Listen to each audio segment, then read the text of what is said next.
प्रिय विद्यार्थियों, मैं तेजकरण चौहान। आज के इस व्याख्यान में हम औद्योगिक क्रांति के प्रभावों और परिणामों की चर्चा करेंगे। इससे पहले हम औद्योगिक क्रांति के कारण, औद्योगिक क्रांति के इंग्लैंड में होने के लिए उत्तरदायी परिस्थितियां और अन्य के बारे में हम चर्चा कर चुके हैं। औद्योगिक क्रांति विश्व इतिहास की एक अत्यंत महत्वपूर्ण घटना थी। इस क्रांति ने निःशब्द रक्तहीन रूप से आर्थिक रूपांतरण किया, जो उद्योगों में यंत्रीकरण की प्रक्रिया से शुरू हुआ। इस रूपांतरण का परिदृश्य जब पूरी तरह स्पष्ट हुआ तो मनुष्य ने अपने आप को एक लोकांतरिक रूप में पाया। एक साधारण समूह संतुष्ट आत्मनिर्भर ग्रामीण परिवेश से मनुष्य भौतिक प्रगति के अद्भुत मायावी नगर लोक में जा पहुंचा। इस औद्योगिक क्रांति ने अनेक प्रक्रियाओं, संरचनाओं को मनुष्य के आर्थिक, सामाजिक, राजनीतिक और वैचारिक जीवन को प्रभावित किया। औद्योगिक क्रांति का सर्वाधिक प्रभाव विभिन्न देशों की अर्थव्यवस्था और वहां के लोगों के आर्थिक जीवन स्तर पर पड़ा। इसके परिणाम स्वरूप पूरे विश्व में उत्पादन और वाणिज्य में अभूतपूर्व वृद्धि हुई, जो कि इस क्रांति का एक प्रत्यक्ष और सकारात्मक परिणाम था।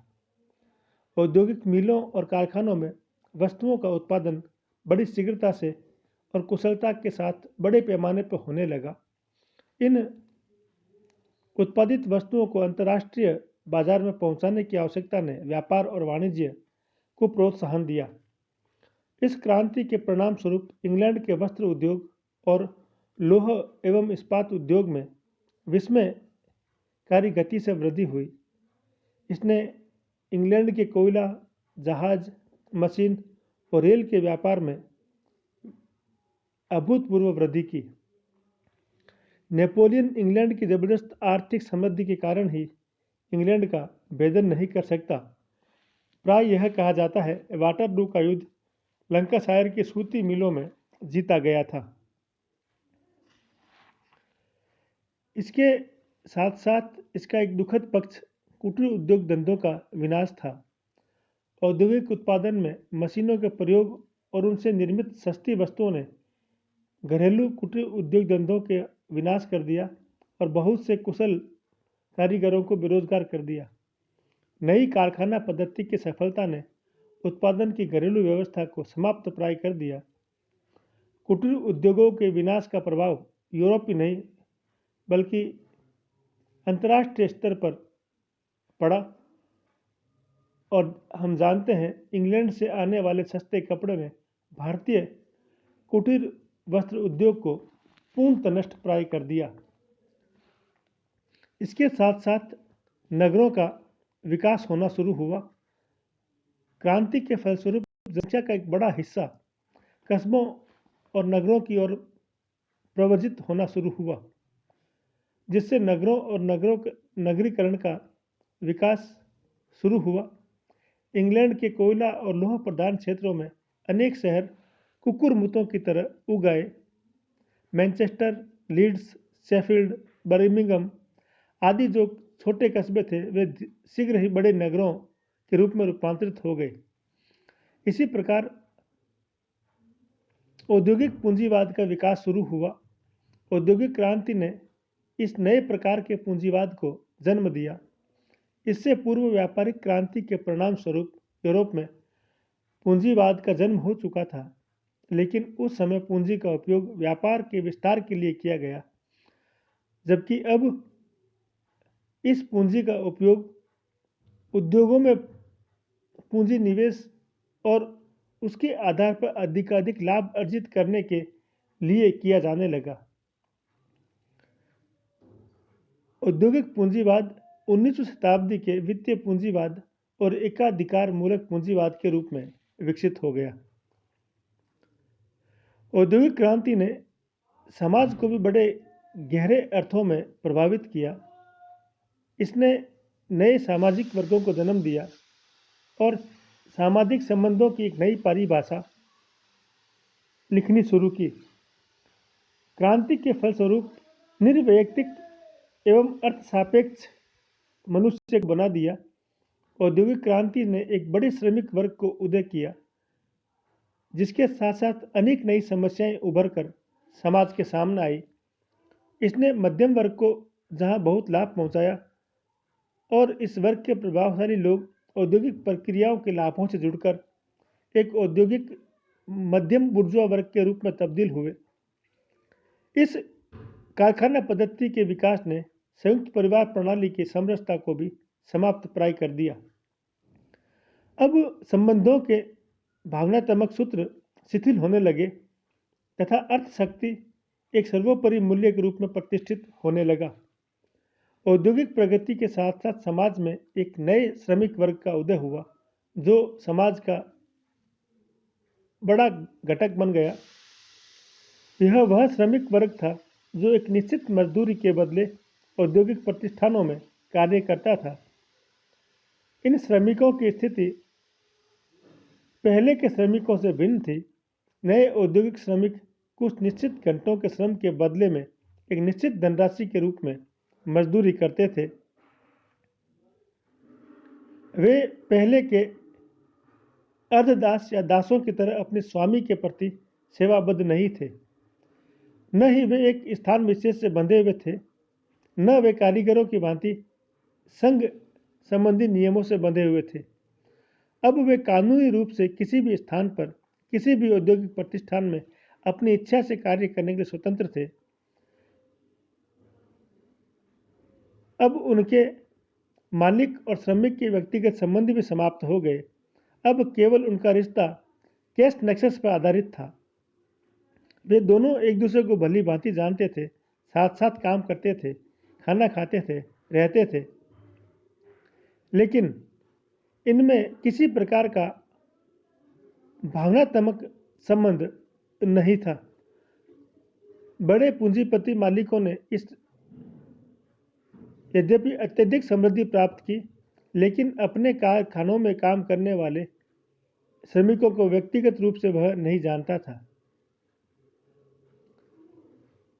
अब मालिक और मनुष्य के प्राचीन संबंध समाप्त हो गए और केवल मानवीय संबंध का स्थान नकदी अंतर्बंध या कैश नेक्सस ने ले लिया। इन नगरों और उद्योगों के विकास से अनेक समस्याएं भी उभर कर सामने आई, जो कि इस क्रांति का एक दुखद पक्ष था। औद्योगिक प्रतिष्ठानों में श्रमिकों को आवश्यक सुविधाएं प्रदान करने की ओर कभी ध्यान नहीं दिया गया। मालिकों का रवैया प्राय शोषणात्मक ही रहा। श्रमिकों को 12 से 15 घंटे तक कार्य करना पड़ता था। महिलाओं और बच्चों को भी काम पर लगा दिया जाता था और उनकी क्षमताओं से कहीं अधिक काम करवाया जाता था। बदले में उनको मजदूरी बहुत कम दी जाती थी। लड़के और लड़कियों से बड़ी उम्र के श्रमिकों की भांति काम करवाया जाता था और इस बीच नींद या झपकी आ जाने पर या आलस्य करने पर उन्हें कोड़े मारकर जगाया जाता था। लंदन से भिखारी गरीब बच्चों को गाड़ियों में लादकर लंकाशायर और यॉर्कशायर की कपड़ा मिलों में काम के लिए लेकर आते थे और ऐसे बोझिल वातावरण में हवा प्रकाश की कमी और स्वच्छता की सही व्यवस्था न होने के कारण कारखाने एक प्रकार से आधुनिक जेल खाने बन गए। सूती वस्त्रों के निर्माण के दौरान नमी को बनाए रखने के लिए खिड़कियों को बंद रखा जाता था। इसी प्रकार मशीनों में सुरक्षा युक्तियां डिवाइसेज की व्यवस्था बहुत कम थी, जिससे दुर्घटनाओं का खतरा बना रहता था और दुर्घटनाएं होने पर घायल मरीजों के इलाज और जीवन निर्वाह की कोई माकूल व्यवस्थाएं भी नहीं थी। इस क्रांति के फलस्वरूप एक नए औद्योगिक बुर्जुआ वर्ग का वर्चस्व स्थापित हुआ। इस वर्ग में मिल, कारखाने, खान और अन्य औद्योगिक प्रतिष्ठानों के मालिक होते थे, जो पुराने जमाने के समृद्ध व्यापारी या बैंकर इत्यादि थे। इंग्लैंड में नए औद्योगिक पूंजीपतियों ने पुराने सामंती महलों को खरीदना आरंभ किया। नए औद्योगिक पूंजीपति वर्ग के उत्कर्ष से पुराने भू सामंती कुलीन वर्ग का प्रभाव क्रमशः कम होता चला गया। इसी प्रकार सामाजिक संबंधों के नए आर्थिक संदर्भ स्थापित हुए। औद्योगिक क्रांति के फलस्वरूप मनुष्य के सामाजिक संबंधों के आधार सूत्र भी बदल गए। अब परंपरागत भावनात्मक, कुलपरक, जाति मूलक आधार टूट गए। केवल आर्थिक मापदंडी संबंधों का सूत्र बन गया। अर्थमूलक चेतना ने परंपरागत संयुक्त परिवार प्रथा को भी खंडित कर दिया। यह एक त्रासदी थी। इससे उत्पन्न समृद्धि का अधिकांश लाभ पूंजीपतियों के हिस्से में गया और उत्पादन प्रक्रिया में बराबर के भागीदार श्रमिकों को इसका सम्यक लाभ नहीं मिला। संबंधों के अर्थ आधारित होने से समाज में आर्थिक असुरक्षा की भावना भी पैदा हुई। औद्योगिक क्रांति ने प्रारंभ से ही अशांति एवं असुरक्षा मनुष्य के आर्थिक जीवन की आधारभूत विशेषताएं बन गई। पुरातन व्यवस्था में कुछ नहीं तो कम से कम एक सापेक्षिक स्थिरता का गुण था। कृषक भूमि से जुड़ा हुआ था, उत्पादन के उपकरण उसके अधीन थे और उसका भावी जीवन क्रम निर्धारित था। जबकि अब इस क्रांति के फलस्वरूप वो सब समाप्त हो गया। इस क्रांति के राजनीतिक परिणाम भी देखने को मिले। इस क्रांति के परिणाम स्वरूप नव समृद्ध सामाजिक वर्गों ने राजनीतिक भागीदारी की मांग की। राजतंत्रात्मक और कुलीन तंत्रात्मक सरकारों का विरोध किया और प्रजातांत्रिक अधिकारों के सिद्धांतों को पुष्ट किया। विभिन्न देशों में औद्योगिक उत्पादन में अधिकाधिक लाभ कमाने की होड़ लगी। औपनिवेशिक प्रतिस्पर्धा बढ़ी। इस प्रकार आर्थिक राष्ट्रवाद का उदय हुआ। श्रमिकों ने अपनी समस्याओं के लिए संगठन बनाए, ट्रेड यूनियनें बनी और सरकारों से श्रमिकों के हित में कानून बनाने की मांग भी हुई। इस उद्देश्य से अनेक श्रमिक आंदोलन भी पैदा हुए। औद्योगिक क्रांति ने राजनीतिक लोकतंत्र की मांग को बढ़ाया। बहुत से देशों में राजतंत्रात्मक सरकारें थीं जिन पर पुराने भूस्वामी सामंत या कुलीनों का नियंत्रण था।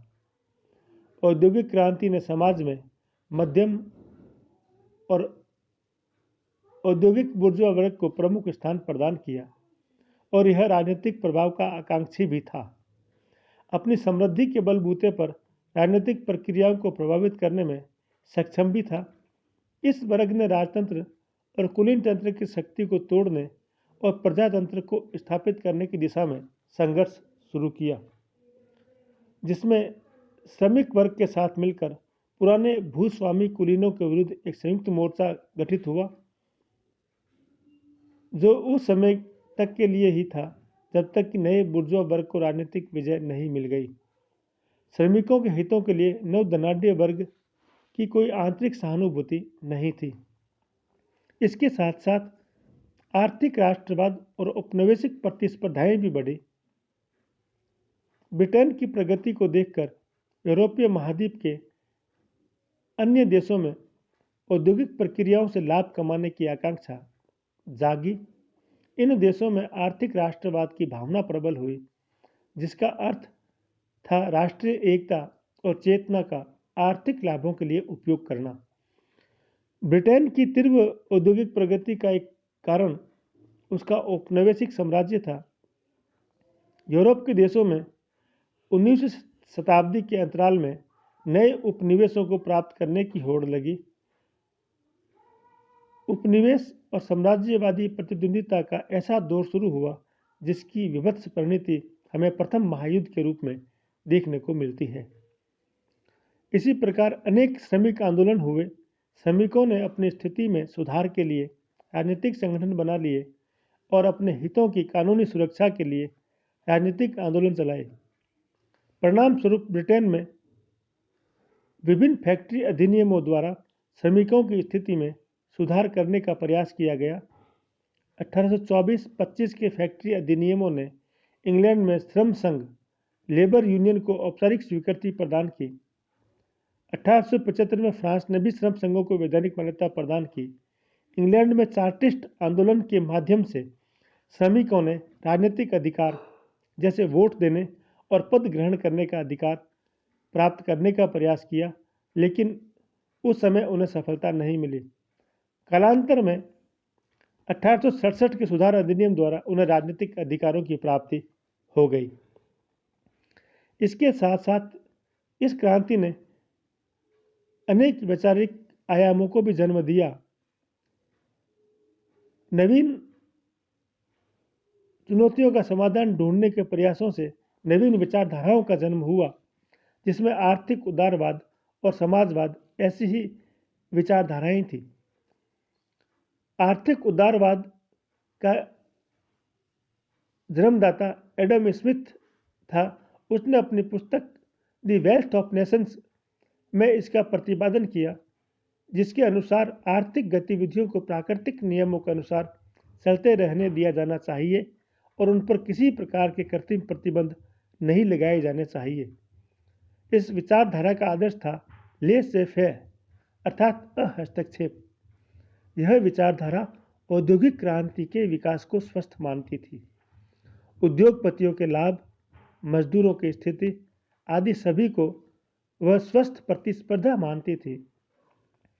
एडम स्मिथ और उसके समर्थकों ने उन्मुक्त व्यापार की नीति को प्रचारित किया, जिसके पूंजीवादी लाभों को आर्थिक विकास के लिए स्वस्थ एवं उचित माना गया और मजदूरों को उनकी हालत के लिए स्वयं जिम्मेदार माना।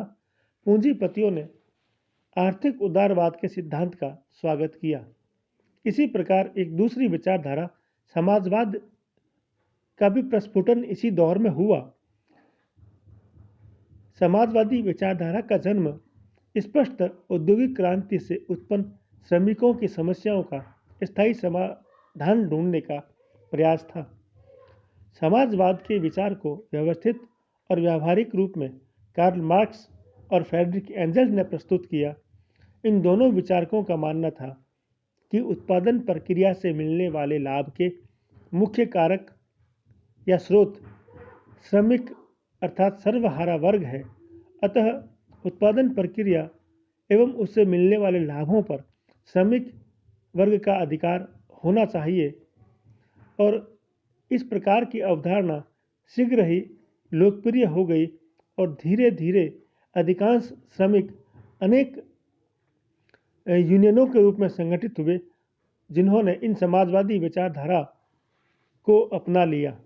इस प्रकार हम देखते हैं कि औद्योगिक क्रांति ने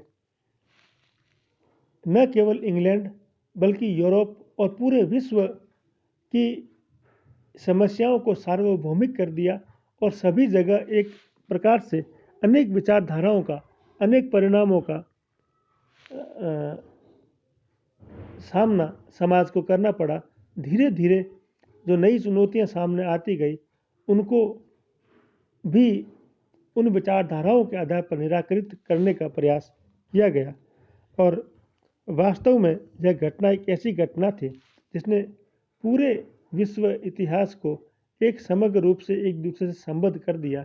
जितनी प्रगति दुनिया में 18वीं शताब्दी तक नहीं हुई थी, उतनी प्रगति अब आने वाले समय में केवल 100 सालों में देखने को मिली। इसके साथ ही हमारा औद्योगिक क्रांति का ये अध्याय यहाँ पर समाप्त होता है। जय हिंद, जय भारत।